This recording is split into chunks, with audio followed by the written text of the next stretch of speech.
10-11 बजे रात तक ये सब पलायन कल माननीय अध्यक्ष जी कल उधर की क्यों तारीख है?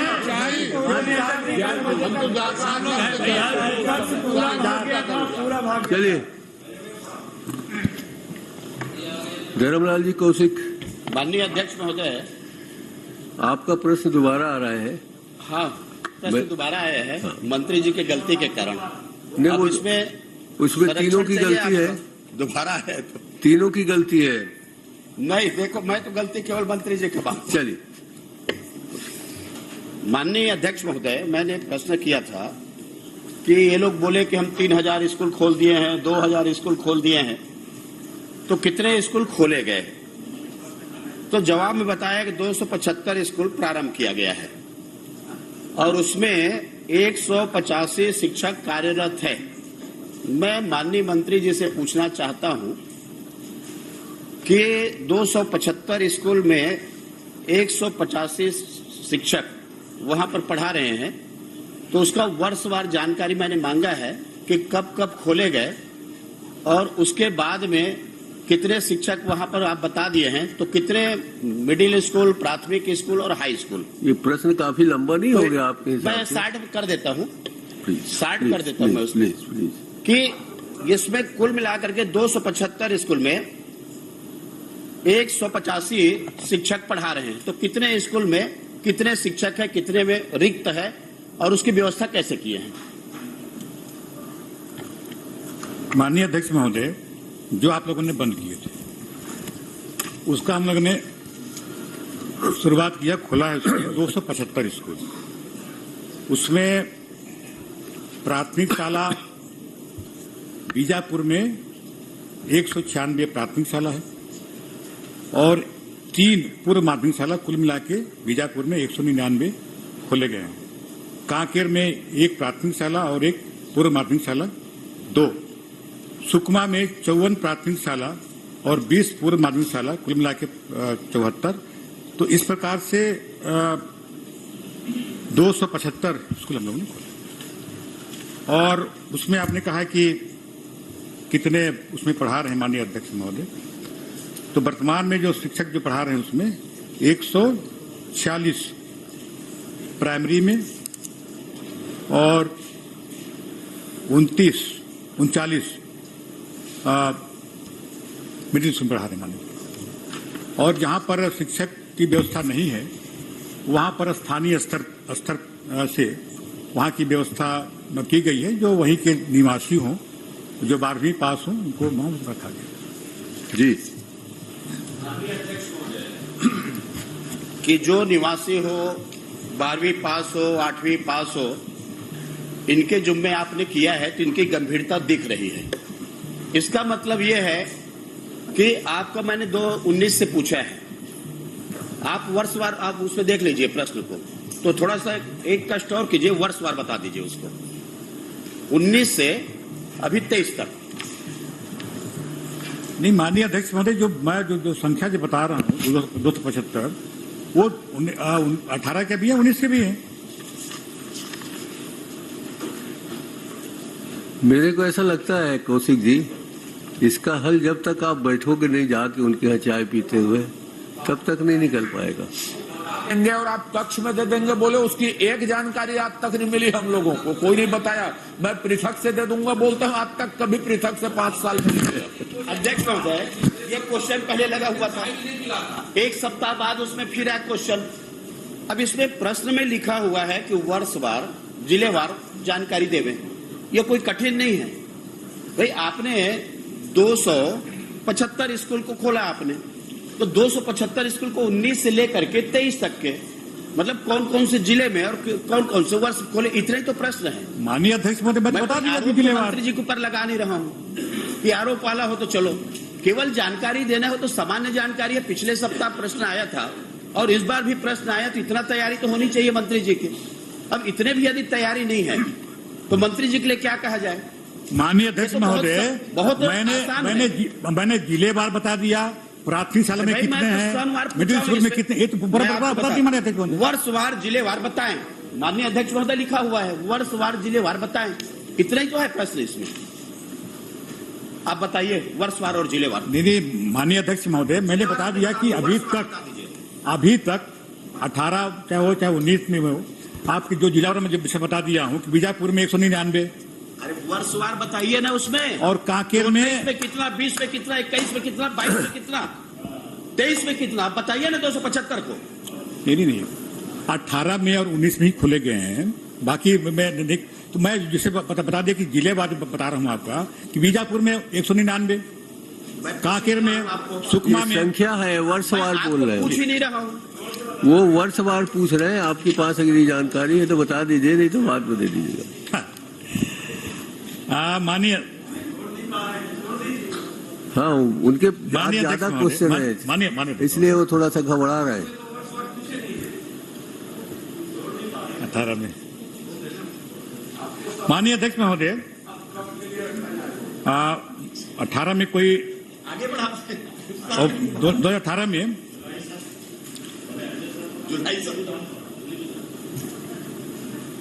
वर्षवार में माननीय मैं वर्षवार अलग से जानकारी मैं अलग से दे दूंगा जानकारी वर्षवार। चलिए एक हाँ, ठीक है। मेरा केवल इतना आशय था कि इन्होंने कहा कि हम स्कूल खोले हैं, बहुत स्वागत है। आप इनका हालत देख लीजिए, 275 स्कूल में 185 शिक्षक। मैं यदि पूछ दो शिक्षक का नाम तो ये क्या बता पाएंगे? मतलब ये शिक्षा व्यवस्था की हमारी हालत है प्रदेश के, और ये बड़ी बात करते हैं शिक्षा के लिए। और जब पूरे देश के अंदर में छत्तीसगढ़ की स्थिति जब आती है, तब है वो 28वां नंबर 24वां नंबर पर ये छत्तीसगढ़ में शिक्षा की स्थिति को बना दिए हैं। और आने वाले समय में भविष्य क्या होगा विद्यार्थियों का, इससे स्पष्ट दिखाई दे रहा है। माननीय अध्यक्ष महोदय, ये शिक्षक की व्यवस्था नहीं कर पा रहे। 15 साल में आप तो भाजपा सरकार ने भाजपा शासन मैंने बना के जानकारी दिया है। अब 18 में कोई भी नहीं खोला गया था। 18 में चलिए आप, मैं 19 से पूछा हूँ। माननीय अध्यक्ष महोदय, 275 स्कूल खोले गए। मैं पूरा जिला बात जानकारी दे दिया हूँ कितने। माननीय अध्यक्ष महोदय, माननीय मंत्री जी ने बहुत सहृदयता के साथ जानकारी दी कि 185 शिक्षक हैं, और जिन शालाओं में शिक्षक नहीं है उसकी स्थानीय स्तर पर व्यवस्था की गई। वर्षवार ये पूछे थे तो बताए नहीं, बाद में देंगे बोले तो आप निर्देश देते हैं, तो आप तक कोई हमको पृथक से नहीं बताया है। ये अब मैं इतना ही जानना चाहता हूं इसमें कि जो शिक्षक स्थानीय स्तर पर व्यवस्था की गई है वो कितने शिक्षक हैं, जिलावार बता दें। वर्षवार तो बता नहीं पा रहे हैं। उसकी शैक्षणिक योग्यता क्या है और उनको भुगतान किस मद से होता है।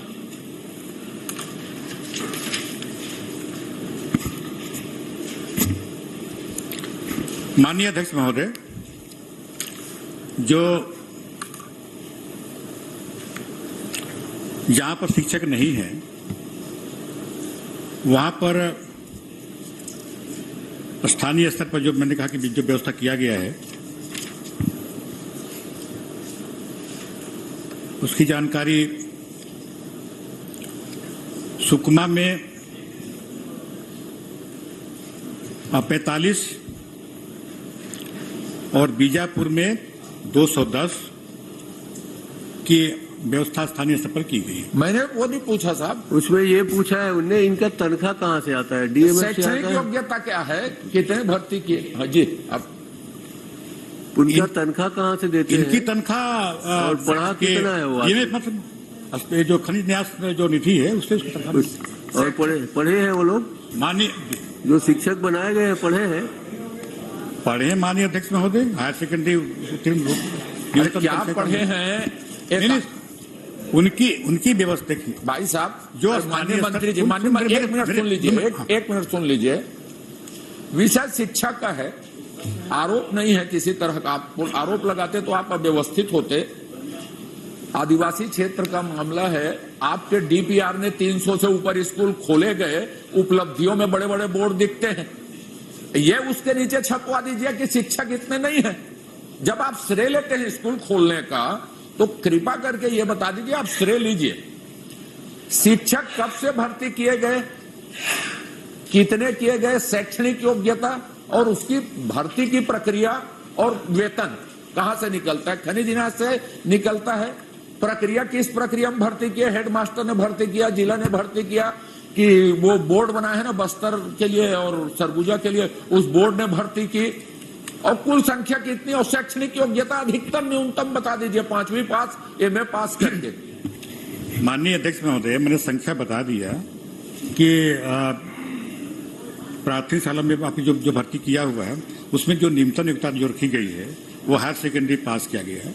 और उसकी वेतन कहाँ से होगी? तो आपके जो स्थानीय जो खनिज न्यास निधि है वहाँ से उसकी, माननीय अध्यक्ष महोदय, खनिज न्यास निधि का उसको कलेक्टर हाथ पकड़, माननीय अध्यक्ष महोदय, माननीय अध्यक्ष महोदय, एक तो इन लोग स्कूल बंद किए पूरे प्रदेश में, और हमारी सरकार अगर स्कूल चालू करी है, स्थानीय स्तर पर व्यवस्था बना रहे तो लोग उसमें प्रश्न पे प्रश्न जी जी जी जी हमारी सरकार ने बंद स्कूल को प्रारंभ कराया है, आप लोगों ने स्कूल बंद कराया।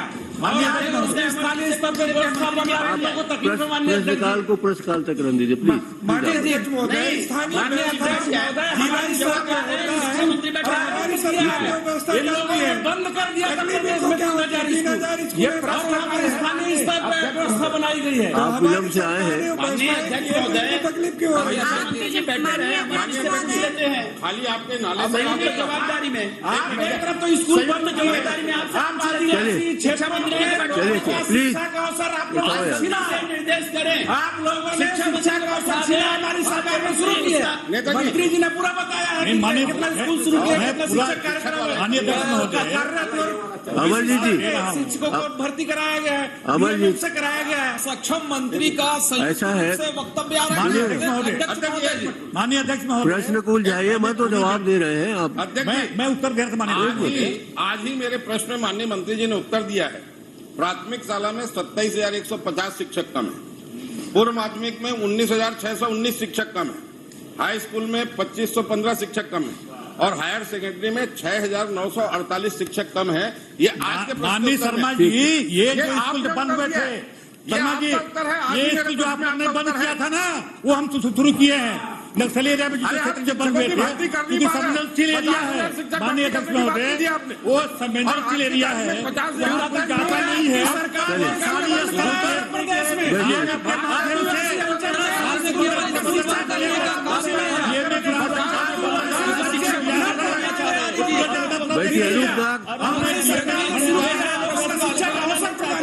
अनूप नाग, ये है कलेक्टर ने हाथ पकड़ के भर्ती किया क्या उन लोगों को? अनूप नाग, कोई प्रक्रिया भर्ती करने की तो होगी, कोई प्रक्रिया बताएंगे इस प्रक्रिया के तहत भर्ती हुई। चलिए कि 2 शिक्षक, एक शिक्षक 2 स्कूल को पढ़ा रहे हैं कि पौन हिस्सा को पढ़ा रहे हैं, ये तो मंत्री जी बता ही नहीं रहे हैं, क्योंकि एक स्कूल में एक शिक्षक भी नहीं है। ये हमारी शिक्षा व्यवस्था और मंत्री जी बता नहीं पा रहे हैं। अब क्या बोलूं मैं अध्यक्ष महोदय? माननीय अध्यक्ष महोदय, आप लोग एक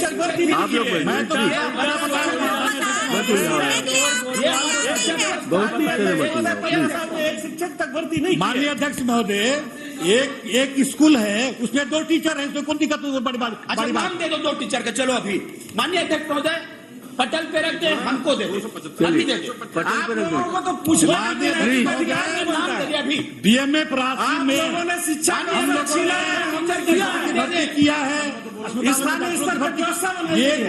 मत का जो बंदरबाज किया होना, मंत्री जी जवाब दे रहे, 2 टीचर का नाम दे दिया, मैं पटल जवाब पे देता हूँ। अध्यक्ष महोदय, उलझा हुआ प्रश्न है, सदन का सिर्फ 2-3 आप दिन मत उलझाइए। प्रश्न उलझा हुआ था इसलिए मैंने दोबारा लिया है सुझा उसको। रहा हूँ अध्यक्ष महोदय, 2-3 दिन बाकी है, कम से कम आज तो आप जरा मंत्रियों को प्रताड़ित करिए कि बीच बीच में मत खड़े हो। चलिए मत करना, और अच्छे से चलने दीजिए।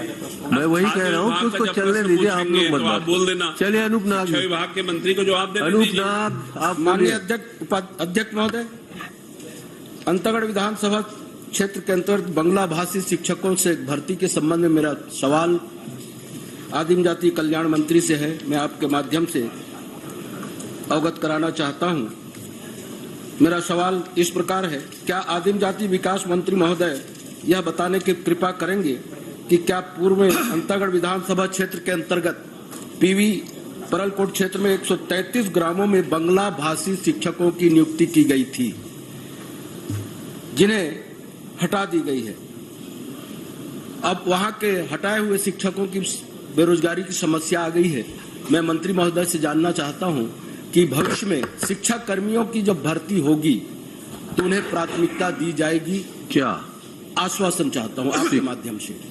माननीय अध्यक्ष महोदय, परलकोट में जो 133 ग्राम है और वहाँ पे बंगला भाषी लोग रहते हैं वहाँ पे, और जो भी शिक्षकों की जो भर्ती होती है वो जो बंगला जो जानते हैं उनको वहाँ पे रखा जाता है।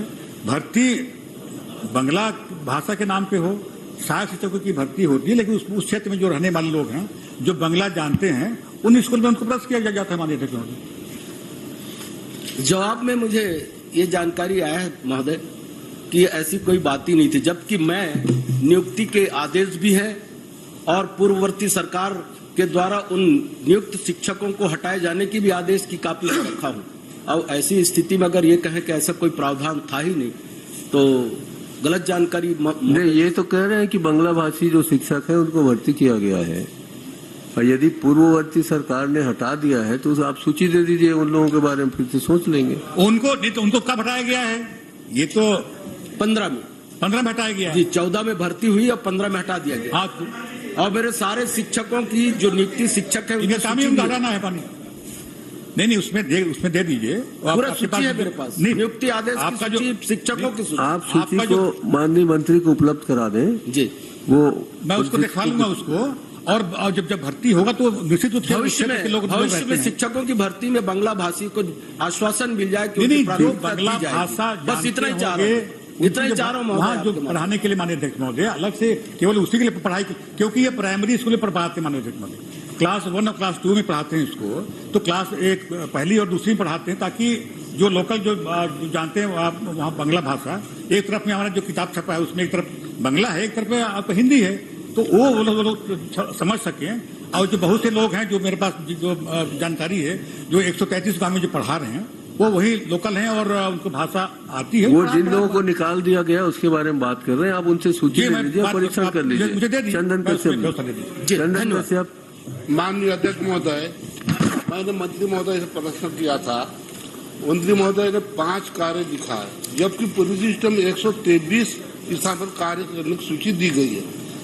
पर मैं मंत्री महोदय से जानना चाहता हूँ, आश्रम छात्रावास में लगाए गए सोलर लाइट के एक सेट की लागत क्या थी और इसमें क्या क्या सामग्री प्रदान करना था और किस प्रक्रिया के तहत सामग्री प्रयोग किया गया?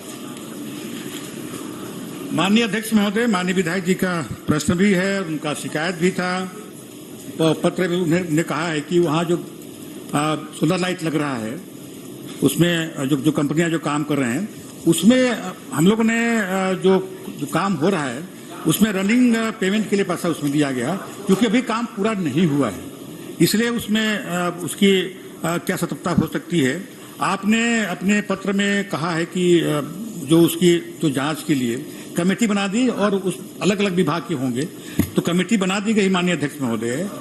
कमेटी में शिक्षा अधिकारी और प्राचार्य, ITI, अनुभागीय अधिकारी, लोक निर्माण और सहायक क्रेटा के जो लोग रहेंगे। आपने इस आग्रह किया था कि अलग भी दूसरे विभाग के लोग उसमें कमेटी में रहें, तो कमेटी चूंकि बन गई है और उसकी पूरी जांच हो जाएगी और जांच में जो दोषी पाया जाएगा तो किसी को बख्शा नहीं जाएगा। मेरा प्रश्न माननीय मंत्री जी, मंत्री जी मैं पूछ रहा हूँ, क्या जो समिति बनाई है वो वही क्रय करने वाले लोगों की समिति बनाई है कि बाहर के लोगों की बनाई? नहीं, माननीय अध्यक्ष महोदय, ये अलग ये जांच करने के लिए है। ये कमेटी तो अलग एक जो कमेटी बनाई गई है, माननीय विधायक जी का शिकायत था, कलेक्टर को उन्होंने दिया कि विधायक 275 मद में अंतर्गत कराए जाए कार्यों की जांच के संबंध में। चलिए आप पूछिए। माननीय मंत्री महोदय, आपका जवाब है कि 6 करोड़ से अधिक राशि कार्य बिना भौतिक सत्यापन का अंतिम भुगतान कर दिया गया है। विभागीय अधिकारी द्वारा सामग्री क्रय में वित्त नियम एवं निर्देश और भंडार क्रय नियम का पालन भी नहीं किया गया। बिना कार्य पूर्ण किए ठेकेदार को अंतिम भुगतान कैसे कर दिया गया? माननीय अध्यक्ष में पूरा भुगतान नहीं हुआ माननीय अध्यक्ष महोदय। ये तो क्योंकि काम चल रहा है और रनिंग जो भुगतान होता है एडवांस में वो किया गया है। जब पूरा काम हो जाएगा तब तो पूरा पेमेंट होगा। इस बीच में आपकी शिकायत आ गई, कमेटी बन गई, कमेटी जांच कर रही है और जांच में जो भी फाइंडिंग उसमें आएंगे तो उसके सारे उसमें कार्रवाई करें माननीय। 6 करोड़ में से कितने करोड़ की भुगतान हो चुकी है? माननीय अध्यक्ष महोदय, नहीं, 6 करोड़ में से ये दो कंपनियां माननीय अध्यक्ष महोदय, एक ultra rate sale and service private limited Raipur, इसको इनका जो काम है वो 4,99,000 का 4 करोड़ 99 लाख का काम दिया गया है। उसमें इनको 3 करोड़ 83 लाख इसकी एडवांस दिया गया है इसको। और दूसरा एक जो कंपनी है वो एजे सप्लायर, ये बस्तर का है, इसको काम दिया गया माननीय अध्यक्ष महोदय, और इसको 1 करोड़ 36 लाख 35,000 का काम दिया गया है। इसको 80,000 का एडवांस। चलिए मरकाम जी। माननीय अध्यक्ष महोदय, मैं आपके माध्यम से मंत्री जी, आपने बिना भौतिक सत्यापन के कैसे भुगतान कर दिया? क्या उसके पहले भौतिक सत्यापन किया गया क्या? मैं माननीय मंत्री जी से नहीं, माननीय अध्यक्ष महोदय, मैंने ये तो चूंकि काम चलता रहता है, सामान उसके वहाँ जो सोलर जो बना रहा है वहाँ बहुत से सामान उसको भेज दिया था, वो रनिंग आपका पेमेंट है, ये पूरा भुगतान माननीय अध्यक्ष नहीं हुआ है, रनिंग पेमेंट, और इसीलिए अभी कृष्णमूर्ति बांधी। माननीय अध्यक्ष महोदय, जबकि मैं बताना चाहूंगा इस कार्य में बहुत बड़ा भ्रष्टाचार किया है। सोलर लाइट की बैटरी जहाँ 24 वाट का लगना था 2 सेट, वहाँ 12 वाट के 2 सेट लगा के वो पैसा पूरा आहरण कर दिया गया है, और मंत्री महोदय जवाब दे रहे भुगतान नहीं हुआ है। मैं चाहता हूँ विधानसभा समिति से जांच कराया जाए और भ्रष्ट अधिकारी को सजा दिया जाए। चलिए माननीय कराने का आश्वासन दे दीजिए। मैं बता रहा हूँ, प्रश्न लगने से पहले मैं जब क्षेत्र में दौरा कर एक भी काम प्रारंभ नहीं हुआ था, प्रश्न लगने के बाद आज उस क्षेत्र में जाके आनंद फानंद काम किया जा रहा है, और वो उल्टा पुल्टा काम किया जा रहा है।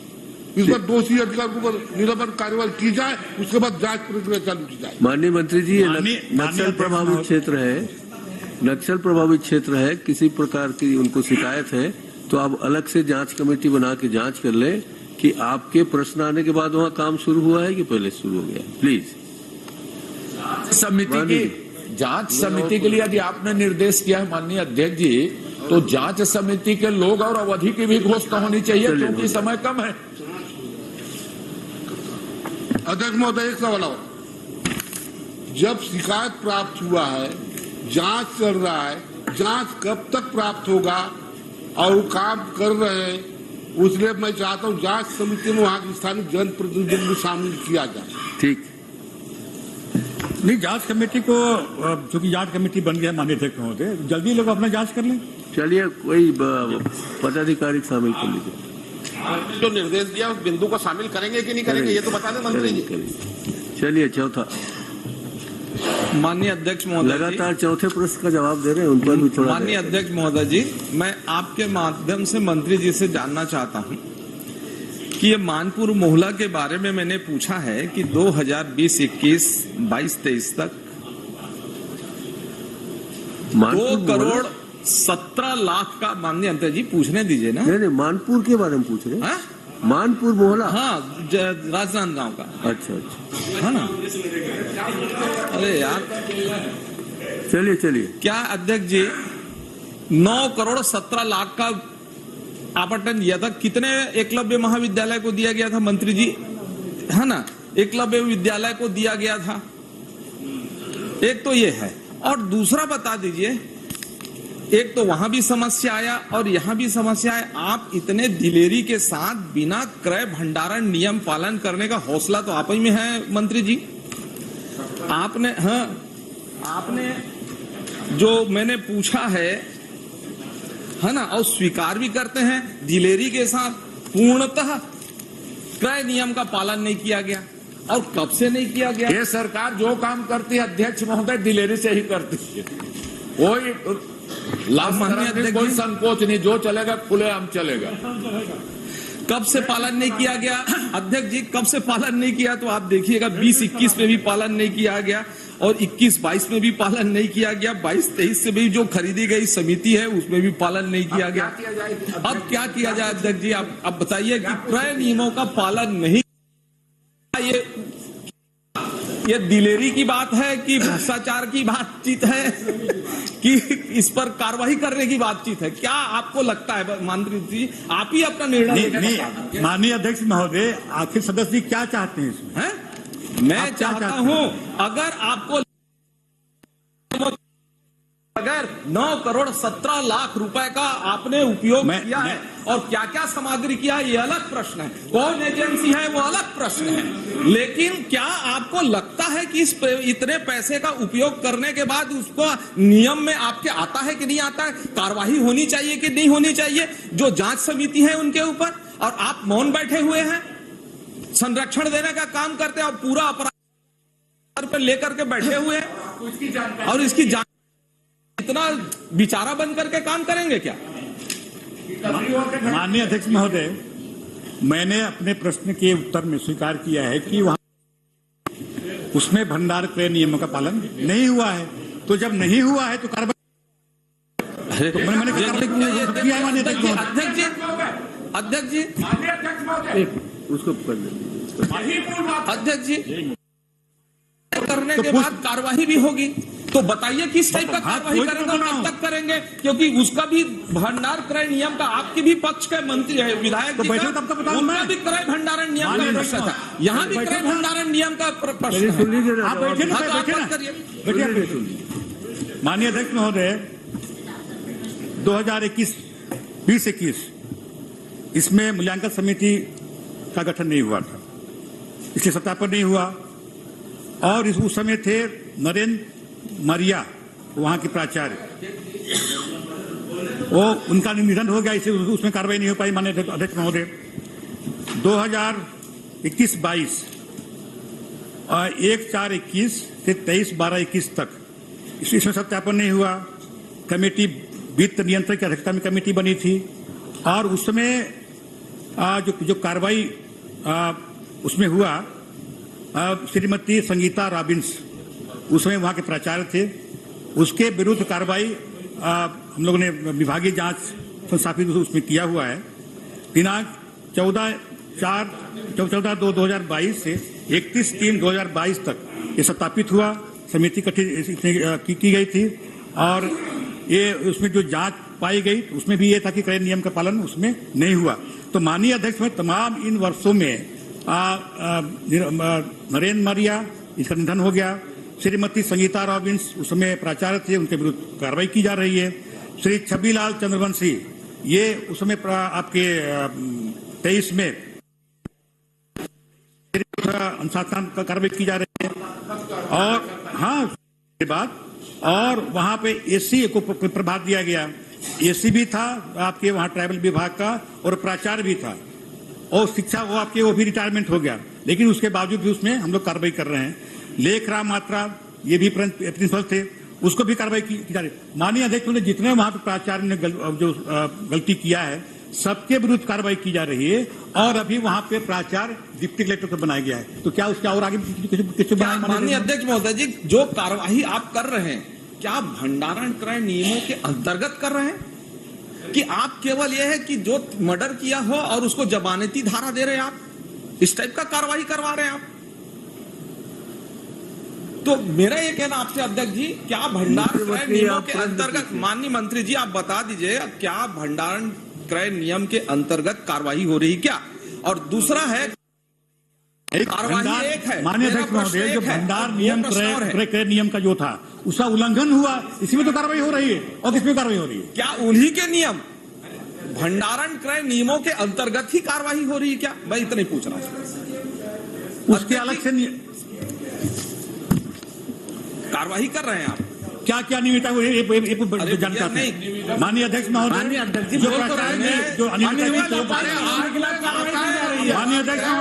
भंडार माननीय अध्यक्ष माननीय अध्यक्ष महोदय, क्या इसको कार्रवाई माननीय अध्यक्ष महोदय, क्रय किए गए सामग्री में भंडार क्रय नियम 2002 एवं यथा संशोधित नियम 2022 के नियम 3, नियम 4, नियम 8 एवं छत्तीसगढ़ वित्तीय अधिकार पुस्तिका क्रमांक 2 1995 के सरल क्रमांक 1 एवं छत्तीसगढ़ वित्त संहिता भाग 1 के खंड 2 के अधीन नियम 8 एवं नियम 9 का पालन उसमें नहीं किया गया। ये जो होगी ने धारा इसके तरफ कार्रवाई होगी। ठीक, अध्यक्ष जी आप इसके एक दूसरा प्रश्न, एक प्रश्न, जिन नियमों में अनियमितता पाई गई तो वो कौन कौन से क्रय सामग्री थे और उसकी कौन कौन एजेंसी था जिसमें क्रय में क्या क्या सामग्री है जिसमें अनियमितता पाई गई? इतना डिटेल नहीं जाते। चलिए चंद्राकर जी। अध्यक्ष जी मेरे प्रश्नों का उत्तर माननीय अध्यक्ष जी एक साथ देंगे। ऐसे प्रश्न बहुत कभी कभी आते हैं जिसमें शासन स्वीकार करता है। ठीक है, मैं माननीय मंत्री जी से पूछना चाहता हूं कि मंत्री जी के संज्ञान में ये बातें कब आई? एक, जांच समिति गठित की गई तो जांच समिति में कौन कौन थे और उन्होंने क्या अनुशंसा की, क्या कार्रवाई की अनुशंसा की, किन किन बिंदुओं पर जांच करके क्या क्या अनुशंसाएं की और जांच समिति कब गठित की गई? माननीय अध्यक्ष महोदय, ये तो आपका ये पहले प्रश्न आ चुका था। ये माननीय विद्याभूषण के द्वारा उस समय प्रश्न आए दिसंबर में 22 आपकी अभी दिसंबर वो उसके बाद हम संज्ञान में आया। संज्ञान में हमने यहाँ से अधिकारी भेज के मैं उसकी जांच कराए थे ताकि उसमें जो लोग वहाँ रहे वहाँ पे जांच किए तब ये सारी बातें उस माननीय अध्यक्ष जी मैंने कहा कौन अधिकारी जांच समिति में कौन कौन थे, किस किस बिंदु पर जांच हुई और कब रिपोर्ट आपको मिली और उस रिपोर्ट में अनुशंसा की गई थी क्या? तो यहाँ से अधिकारी भेजे थे बोलते हैं तो जांच समिति का नाम आ जाए, अवधि आ जाए, विषय आ जाए, अनुशंसाएं आ जाए। सिंपल सा प्रश्न है।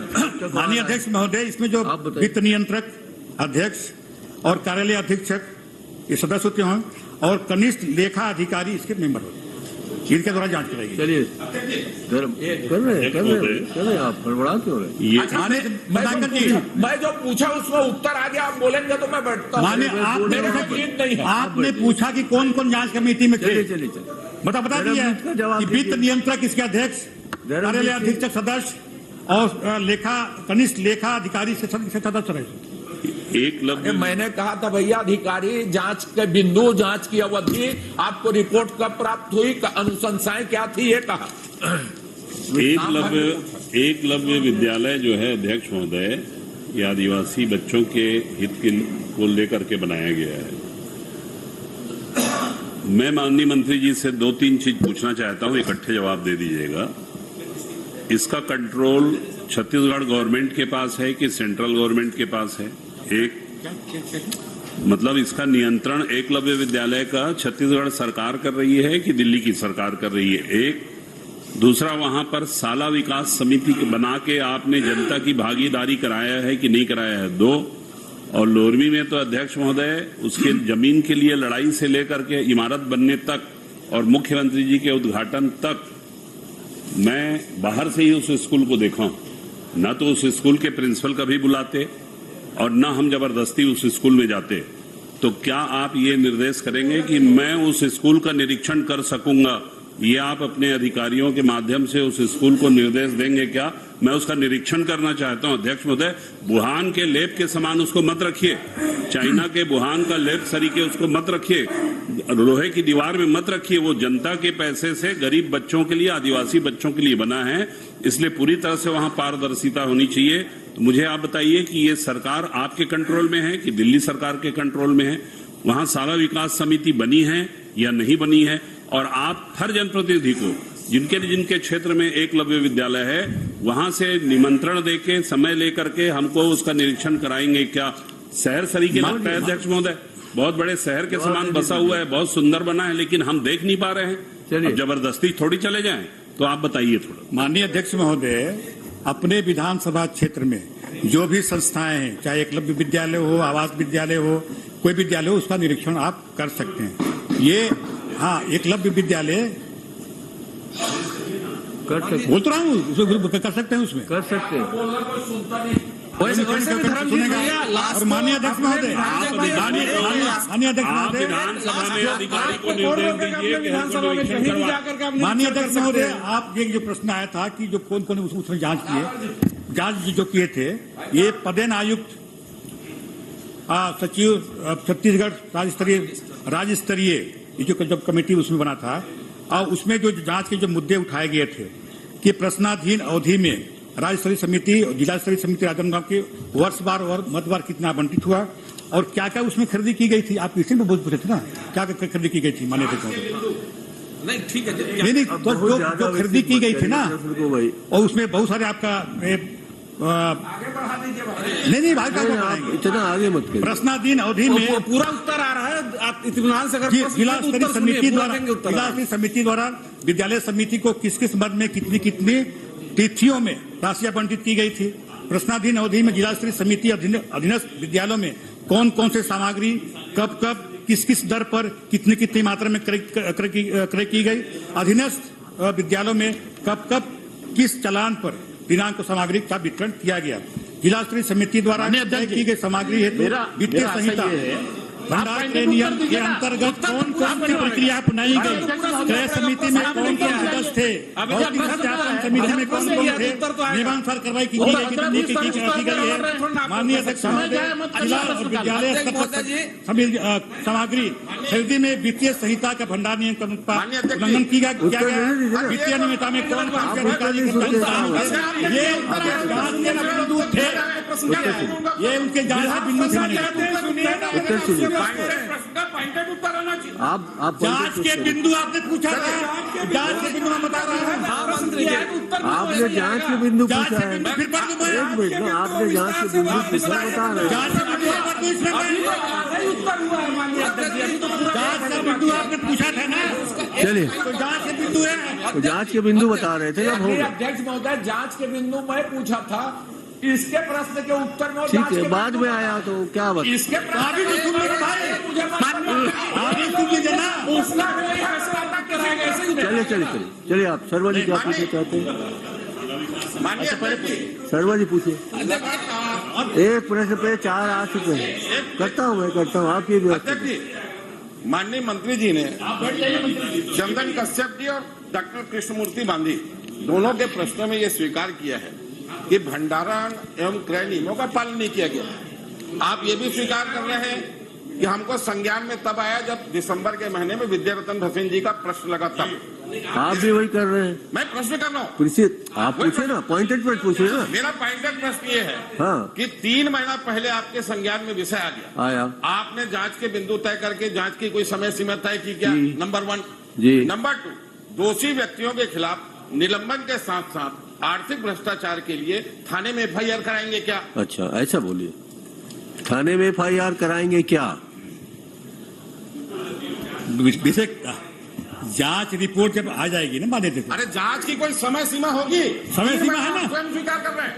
हमारे संज्ञान में 3 महीना पहले आया, आपने स्वीकार कर दिया। तो जांच की कोई समय सीमा होगी? विधानसभा प्रश्न के माध्यम से आया था, तो पूरा रिपोर्ट पढ़ना पड़ेगा। इसकी FIR माननीय अध्यक्ष महोदय, इसमें कार्रवाई भी होगा और FIR भी करवाएंगे। माननीय अध्यक्ष कब होगी ये बताओ ना। अब ये छोड़िए, अध्यक्ष जी कोई समय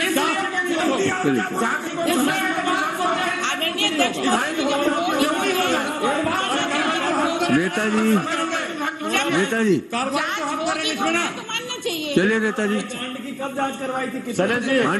पांडे जी प्लीज। माननीय अध्यक्ष, नेताजी को पूछिए। माननीय अध्यक्ष महोदय, एक तो आसंदी से निर्देश जाना चाहिए मंत्रियों को। अजय जी, माननीय अध्यक्ष जी, विपक्ष माननीय सदस्य प्रश्न कर सकते हैं, कैसे उत्तर देंगे?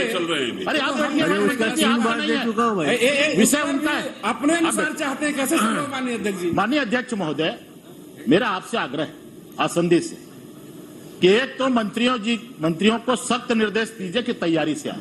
हाँ चलिए, दूसरा ठीक है। दूसरा और हमारे सदस्य पॉइंटेड प्रश्न पूछ रहे हैं जी, उनको पॉइंटेड उत्तर देना चाहिए। माननीय मंत्री जी ने स्वीकार किया है कि भंडार क्रय नियम का पालन नहीं किया गया है। आप सदन में, माननीय मंत्री जी, आप सदन में उस अधिकारियों को निलंबित करने की घोषणा करेंगे क्या?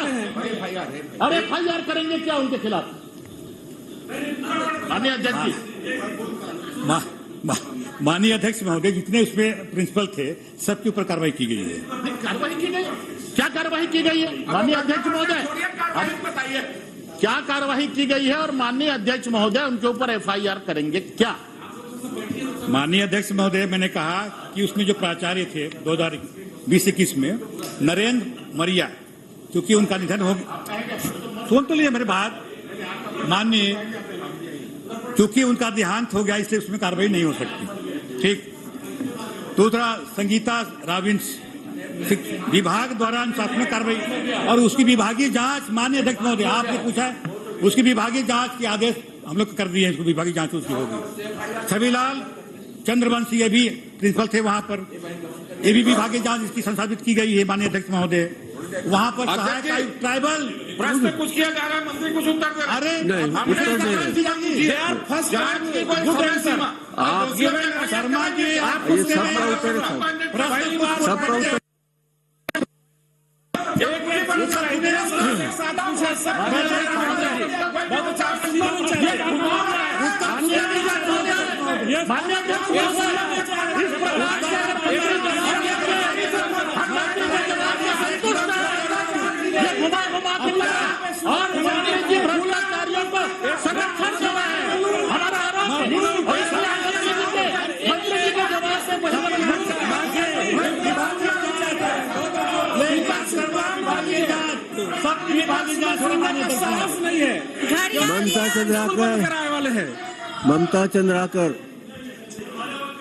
ममता चंद्राकर। माननीय अध्यक्ष महोदय जी, मेरा प्रश्न आदिवासी जमीन को क्रय विक्रय को लेकर था। माननीय मंत्री जी का जवाब मिला है कि जिला कबीरधाम में 38 प्रकरण का अनुमति है, 43 प्रकरण खारिज किया गया और 140 प्रकरण लंबित है। मैं आपके माध्यम से जानना चाहती हूँ कि ये खारिज प्रकरण, एक पवन तरा का निवासी है नारायण गौड़, जो जिन्होंने अपने जमीन को बेचा है बैतल साहू से, उनका प्रकरण खारिज कर दिया गया है। उनका प्रकरण फरवरी का था, तो इसका मापदंड क्या है? न हितग्राही को सूचना दिया जाता है विभाग से। तो मैं आपके माध्यम से जानना चाहती हूँ कि ये जितने भी खारिज प्रकरण है और जितने भी लंबित प्रकरण है, उसमें नियमानुसार कार्रवाई होगी कि नहीं होगी?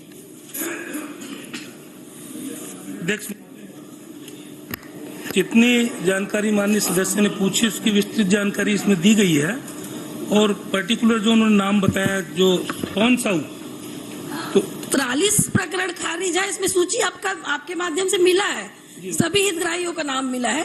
तो एक उदाहरण के तौर पे दी हूँ कि नारायण गौड़, जिन्होंने अपनी जमीन बेचा है बैतल साहू से, उनका प्रकरण खारिज कर दिया गया है। तो क्यों खारिज किया और उसको सूचना दिया कि नहीं दिया? माननीय अध्यक्ष महोदय, जो अनुसूचित क्षेत्र है उसमें तो आदिवासी जमीन का बेचने का प्रावधान नहीं है सामान्य वर्ग को, और जैसे कबीरधाम जो जिला है वो अनुसूचित क्षेत्र नहीं है। वहाँ जो प्रकरण आए उसमें जांच करके कलेक्टर को, क्योंकि इसमें अनुमति देने का प्रावधान किया गया है, तो कलेक्टर ने जांच करके उसमें जो परमिशन देने लायक थे उसमें परमिशन दिए, और जो खारिज किए गए उसमें कुछ न कुछ कमियां हर केस में रही होंगी।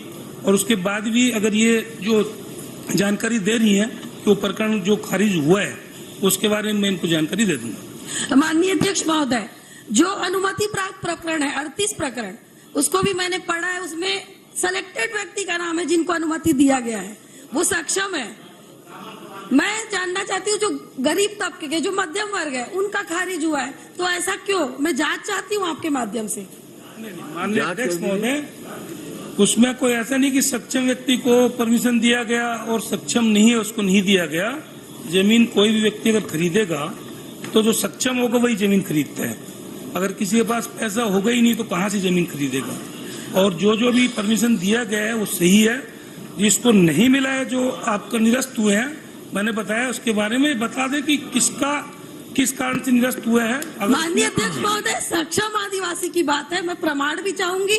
और इस मामले में, इस जमीन के क्रय विक्रय के मामले में काफी लेन देन का भी मामला आता है, फिर भी हितग्राही भटकते हैं। माननीय अध्यक्ष महोदय, मैं इसको दिखवा लूंगा अगर कोई। बघेल लखेश्वर बघेल जी।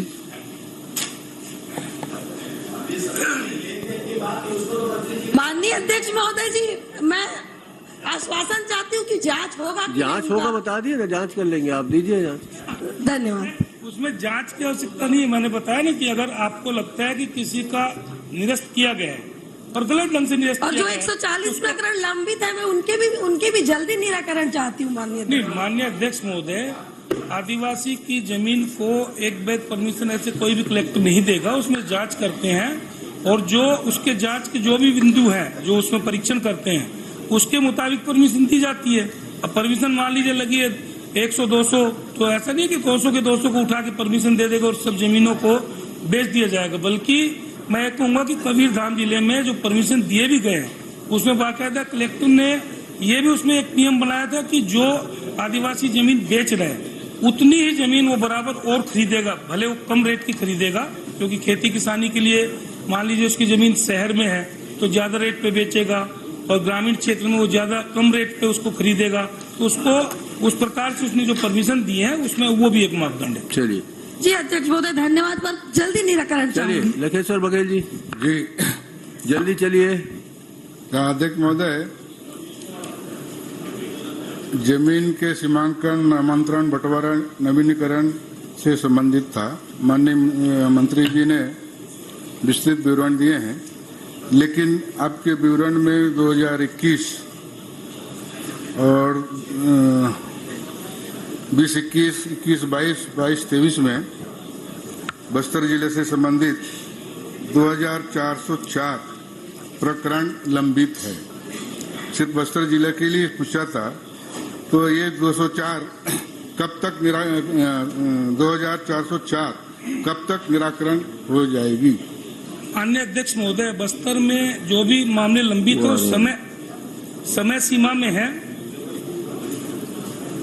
माननीय अध्यक्ष महोदय, बस्तर में जितने भी मामले लंबित हैं वो समय सीमा में हैं और पहले से ज्यादा बेहतर ढंग से उनका निराकरण किया जा रहा है और अभी भी लगातार हर टीएल की बैठक में, हर समीक्षा बैठक में कलेक्टरों ने निर्देश दिए हुए नीचे के अधिकारियों को कि जो भी मामले नामांतरण, बंटवारा, सीमांकन उनका निराकरण किया जाए और निरंतर किया जा रहा है।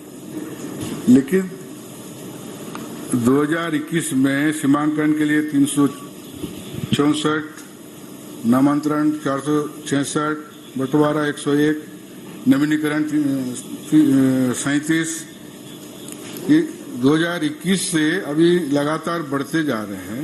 वो 21 वाला कब तक पूर्ण हो जाएगा, निराकृत हो जाएगा? मैंने बताया ना माननीय अध्यक्ष महोदय, समय सीमा में है।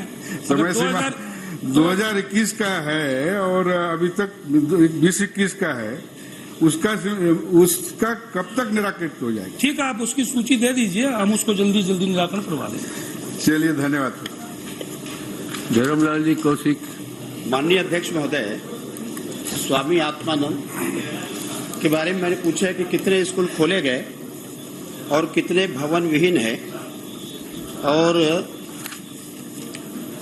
तो मंत्री जी का जवाब आया है कि स्वामी आत्मानंद विद्यालय खोले गए, पूर्व से संचालित विद्यालयों में स्वामी आत्मानंद विद्यालय खोले गए हैं, भवन विहीन नहीं है। तो मैं मंत्री जी से ये पूछना चाहता हूं कि आपने स्वामी आत्मानंद का बहुत ढिंढोरा पीटा और पीटने के बाद में भवन विहीन नहीं है, तो भवन विहीन का आशय मंत्री जी का क्या है कि जो टेम्परेरी अभी चल रहा है उसी को अपन स्कूल मान लिए हैं कि उसका नया भवन बना रहे हैं? ये थोड़ा सा पहले आप जानकारी दे दें। माननीय अध्यक्ष महोदय, जो स्कूल हैं पहले से, आप अगर यहाँ पे रायपुर में जैसे अमाना का एक आरडी तिवारी स्कूल है, पहले से स्कूल है वो, क्योंकि वहाँ बच्चे वहाँ पर कम थे, उसको भी एक था कि जहाँ बच्चे कम रहते हैं तो वहाँ पर अंग्रेजी माध्यम के स्कूल हम खोलेंगे। तो ऐसे जो खुद के भवन हैं उसी में खोला गया, अलग से उसकी कोई भवन की व्यवस्था उसमें नहीं की गई। हाँ, अलग से भवन की व्यवस्था में नहीं है। माननीय अध्यक्ष महोदय, कि हिंदी मीडियम के स्कूल को इन्होंने अनाधिकृत रूप से कब्जा कर लिया और कब्जा करने के बाद में वहां के बच्चे को निकाल दिया गया और निकालने के बाद में अब ये बोल रहे हैं कि भवन अलग से नहीं बनाएंगे। या तो मंत्री जी के जानकारी में नहीं है, थोड़ा अधिकारी से बात कर ले। मेरे जानकारी में उसके अलग से भवन बना रहे हैं, मेरे जानकारी में है, लेकिन मंत्री जी के जानकारी में नहीं है, नया बना रहे हैं उसका। दूसरी बात, इन्होंने 181 विद्यालयों के आवश्यकता अनुसार जीर्णोद्धार निर्माण हेतु निविदा बुलाई है। अभी ये निविदा कब बुलाई गई है उसके जीर्णोद्धार के लिए, थोड़ा सा ये तारीख बताएंगे मेरे को? माननीय अध्यक्ष महोदय, पहली बात तो ये कि हमने कोई कब्जा नहीं किया है। हमने स्वामी आत्मानंद अंग्रेजी माध्यम का स्कूल संचालित किया हुआ है, और जो स्कूल हमने किसी को भगाया नहीं, वहाँ पे नहीं है। वो 2 पाली में लग रहा है, उसमें जहाँ जहाँ बच्चे हैं वहाँ पर अंग्रेजी भी लग रही है और हिंदी भी लग रही है, तो वहाँ किसी को हटाने की बात नहीं है। माननीय अध्यक्ष महोदय, आपने पूछा कि 181 में निविदा बुलाई गई। ये 181 स्कूल का है, तो उसमें ये अलग अलग माननीय अध्यक्ष महोदय, जैसे आरडी तिवारी का स्मार्ट सिटी लिमिटेड द्वारा इसमें जो काम इसमें हो रहा है प्रकलन के आधार पर, और बीपी पुजारी ये भी स्मार्ट सिटी, तो स्मार्ट सिटी है, आरईएस है, पीडब्ल्यूडी है, ये माननीय अध्यक्ष महोदय इसके द्वारा जो माननीय अध्यक्ष महोदय, इसकी कोई निविदा नहीं बुलाई गई है। जीर्णोद्धार हो गए हैं, डीएमएफ से राशि दे दी गई है, उसका बंदरबाट हो गया है। मैंने इसीलिए कहा कि उसका तारीख बता दे कि निविदा कब बुलाई गई है और निर्माण कब हुआ है। मंत्री जी नहीं बता पाए। नहीं माननीय अध्यक्ष, उसकी समुचित जांच कराना पड़ेगा पूरे प्रदेश में। माननीय अध्यक्ष महोदय, समुचित जांच। माननीय अध्यक्ष महोदय, माननीय अध्यक्ष महोदय, अलग अलग डेट में बुलाई गई है। बताइए ना। 25/2/81 का बताओ। 25/2/21 है, 17/5/21 है, 16/3/21 है, ये अलग अलग डेट में 11/5/22 है, ये अलग अलग डेट में बुलाई गई है। मैं पूरा जानकारी आपको दे दूंगा। बहुत पर्ची। माननीय अध्यक्ष महोदय, हमारे यहाँ जो बालक शाला है उसको कब्जा किए, सब बच्चे कलेक्टर के पास में गए, उनको निकाल दिए थे, तब उसको ले दे करके हम लोग सब बातचीत किए तो रखे गए, और इसके बाद भी ये बोल रहे हैं कि नए स्कूल नहीं बनाए जाएंगे। मुझे तो आश्चर्य लग रहा है। अब इसमें मैंने पूछा है कि सेकंड कि उसमें जो स्कूल खोले गए हैं कितने पद स्वीकृत है, कैसे भरे गए, उसमें भी उत्तर वही आया है कि 10,307 पद भरे गए, तो 4,283 प्रतिनियुक्ति से और 6,024 अस्थायी नियुक्ति, और ये हो गया आपका 10,307। मतलब उसका आपने कोई सेटअप तैयार किया है और सेटअप के आधार पर उसके विज्ञापन जारी करके उसकी भर्ती प्रक्रिया कर रहे हैं, और कब करेंगे उसको बताइए। ये प्रतिनियुक्ति वाले माननीय अध्यक्ष महोदय, उसके सेटअप तैयार किया गया है, और उसमें मैंने कहा कि जो उसमें एक तो प्रतिनियुक्ति पर भेज रहे हैं, प्रतिनियुक्ति पे भेजा जा रहा है, और उसके बाद अगर बचते हैं तो संविधान में उसकी नियुक्ति होगी, ये प्रक्रिया उसमें अपनाई गई है। तो प्रतिनियुक्ति पे और संविदा, ये दो उसमें व्यवस्था की गई। तो माननीय अध्यक्ष महोदय, मतलब प्रतिनियुक्ति और संविदा हुआ तो उसके कोई सेटअप बना है कि नहीं बना है, वही तो आपको पूछ रहा हूं। सेटअप बना माने थे, तो सेटअप पे आप विज्ञापन जारी करके भर्ती स्थायी करेंगे कि उसका संविदा में चलाएंगे? नहीं, सेटअप बना हुआ है, और सेटअप के आधार पर जहां पर प्रतिनियुक्ति में अगर नहीं मिल रहे हैं तो उसकी विज्ञापन जारी करते हैं। आपका किसी विषय की अगर नहीं मिल रहे हैं तो विज्ञापन जारी करते हैं, उसके आधार पर नियुक्ति होती है माननीय अध्यक्ष महोदय, काउंसलिंग के द्वारा। रंजना दीपेन साहू, एक प्रश्न माननीय अध्यक्ष महोदय, इसमें मैं मंत्री जी से पूछना चाहता हूं, केवल एक प्रश्न कि रजा पूछेंगे कि ये जो नियुक्ति जो आप किए अस्थायी, इसकी कोई शिकायत आपको मिली है? माननीय कार्रवाई हुई है शिकायत मिलने के आधार पर? रंजना दीपेन साहू, माननीय अध्यक्ष महोदय, अभी ऐसे कोई शिकायत मुझे नहीं प्राप्त हुई। मैं आपको पढ़ के बता देता हूं माननीय अध्यक्ष महोदय, एक बार और पूछ लीजिए आप अधिकारियों से। चलिए बाद में पूछ लेंगे। 7 जगह से उसकी शिकायतें कितने प्रश्न पूछेंगे? और आपने बृहस्पति सिंह जी, यूडी मीन जी और बाकी लोगों की शिकायत के आधार पर जसपुर डीओ का निलंबन हुआ है, बात सही है? आप बताएंगे। माननीय अध्यक्ष महोदय, मैं जानकारी लेकर आपको अवगत करा दूंगा। ये असत्य कथन कर रहे हैं। मैं जानकारी लेके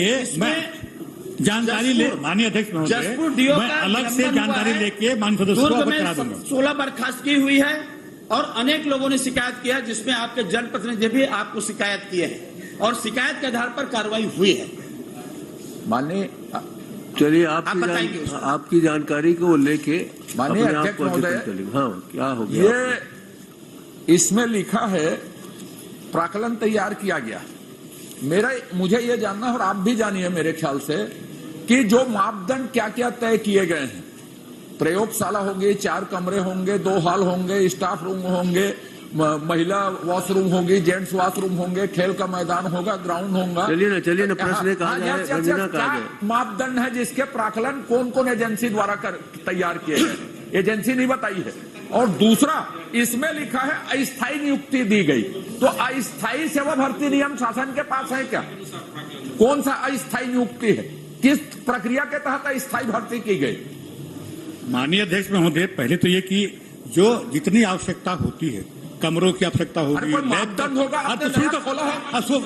अब प्राकलन पूछे इसमें बड़ा आप प्राकलन पूछे हो ना, प्रदेश में प्राकलन पूछे हो ना, निविदा बुलाई नहीं गई। माननीय अध्यक्ष अपने मन से पैसा जारी करते गए हैं, और इसमें मैं जांच की मांग कर रहा हूँ आपसे कि इसमें जितने भी माननीय अध्यक्ष महोदय जितनी आवश्यकता होती है उसकी जांच में मांग कर रहा हूँ। मंत्री जी उसके जांच कराएंगे क्या? माननीय धर्राशाही हुआ है, बंदरबाट हुआ है डीएनएफ का पैसा का, और बिना प्राकलन के निर्माण कार्य हुआ है, उसकी जांच कराएंगे क्या? माननीय अध्यक्ष महोदय, मैं ये बताना चाहता हूँ कि जितनी इसको जो स्कूलों में जितनी आवश्यकता होती है, कमरों की, लाइब्रेरी की, वो उसके आधार से प्राकलन बनता है, उसकी स्वीकृति को होती है। रखेंगे, बताएंगे क्या लोगों को? इसी में खेल है, इसी में तो खेल है। अरे भाई, तो जितनी आवश्यकता होगी उसी का तो एस्टीमेट बनेगा, और इसकी जांच करने की कोई आवश्यकता नहीं। मानिए अध्यक्ष महोदय। रंजना दीपेन साहू। जय हो। माननीय अध्यक्ष महोदय जी, माननीय मंत्री से जो मैंने प्रश्न किया था उसका उत्तर मुझे मिला है। मैं माननीय मंत्री जी से ये जानना चाहती हूँ, माननीय मंत्री जी, जो नवीन बैंक शाखाएं खोलने की धमतरी में आपकी कोई योजना है क्या, और इसमें मांग पत्र गया है क्या? माननीय अध्यक्ष महोदय, जो माननीय विधायक जी ने पूछा है, तो इनके क्षेत्र में जहाँ जहाँ अभी तो धमतरी में इनकी बैंक है, और उसमें प्रस्तावित किया गया है, इसमें माननीय अध्यक्ष महोदय इसका प्रस्ताव उसमें आया है, आपदी में जी इसका प्रस्ताव हमको मिला है। लेकिन माननीय अध्यक्ष महोदय, ये बैंक की शाखा सीधे हम लोग नहीं खोल सकते, इसके लिए आरबीआई की आवश्यकता पड़ती है, और आरबीआई से हम लोग भेजते हैं प्रस्ताव, और वहां से अनुमति मिलने के बाद ही हम उससे आगे की कार्रवाई करते हैं। अध्यक्ष जी, मैं जानना चाहती हूँ मंत्री जी से कि आमदी के लिए क्या आपने प्रस्ताव भेज दिया है? माननीय अध्यक्ष महोदय, जो वहां मांग आई है उसकी जानकारी हम आरबीआई को भेजते हैं, आरबीआई से अनुमति मिलने के बाद ही उसमें आगे की कार्रवाई होती है। ये प्रस्ताव भेजा गया माननीय माननीय मंत्री जी ने, मैंने इसमें बहुत सारे पत्र लिख के मंत्री जी को अवगत कराया कि हमारे यहाँ जो 3-4 ऐसे स्थान हैं, जो डुबान का जो क्षेत्र है, वहां से 50 किलोमीटर लोगों को धमतरी आना पड़ता है बैंक के लिए, और बैंक में लेन देन करते पूरा दिन उनका चला जाता है, पूरा एक दिन को लग जाता है, और तो दूसरे दिन फिर इनको आना पड़ता है। तो वहां पर आपने बैंक की शाखा खोलने के लिए क्यों इसके लिए प्रयास नहीं किया? माननीय मंत्री जी, मैंने कम से कम 10 बार आपसे पत्राचार किया है, ये सारी चीजें पत्र में लेकर आई हूँ, और एक भी पत्र का जवाब आपका मुझे नहीं मिला है। बल्कि मैं तो ये कहूं कि नवीन शाखा बैंक हेतु जो आदर्श नीति है, माननीय अध्यक्ष महोदय, मैं आदर्श नीति लेके आई हूं, क्योंकि इसमें जितने नियम है 12 बिंदु पर का पालन हमारे जो जिन लोग को मैंने नाम दिया है वो क्षेत्र करते हैं, लेकिन इन्होंने यह कहकर टाल दिया कि हमने ऊपर भेजा है। लेकिन 2020 से इनको लगातार पत्राचार कर रही हूँ, उनका कोई भी जवाब नहीं आया। माननीय अध्यक्ष महोदय जी, इसमें माननीय मंत्री जी आप बता दें कि आमदी की घोषणा आप कर देंगे क्या? भैया नारायण चंदेल। माननीय अध्यक्ष महोदय, मैंने पहले ही कहा कि आपका प्रस्ताव आया है, लेकिन सीधे हम उसको बैंक नहीं खोल सकते, बैंक की शाखा, उसके लिए आरबीआई की गाइडलाइन की जरूरत उसमें है। तो जिला सहकारी केंद्रीय बैंक में नवीन शाखा खोलने के लिए कार्रवाई बैंकिंग रेगुलेशन एक्ट 1949 के प्रावधान के अंतर्गत भारतीय रिजर्व बैंक द्वारा जारी दिशा निर्देश के आधार पर ही की जाती है। जो नवीन जो शाखा बोल रहे हैं खोलने के लिए, उसके लिए आरबीआई, लेकिन कोई भी बैंक 3 वर्ष से कार्यशील हो, और बैंक का CRAR की पूंजी जो जोखिम होता है उसके 9% से कम नहीं होना चाहिए। बैंक के निवल NPA 5% से अधिक कम नहीं होना चाहिए। बैंक द्वारा CRR कैश रिजर्व रेशियो, मैं बोला ना, हाँ बोले।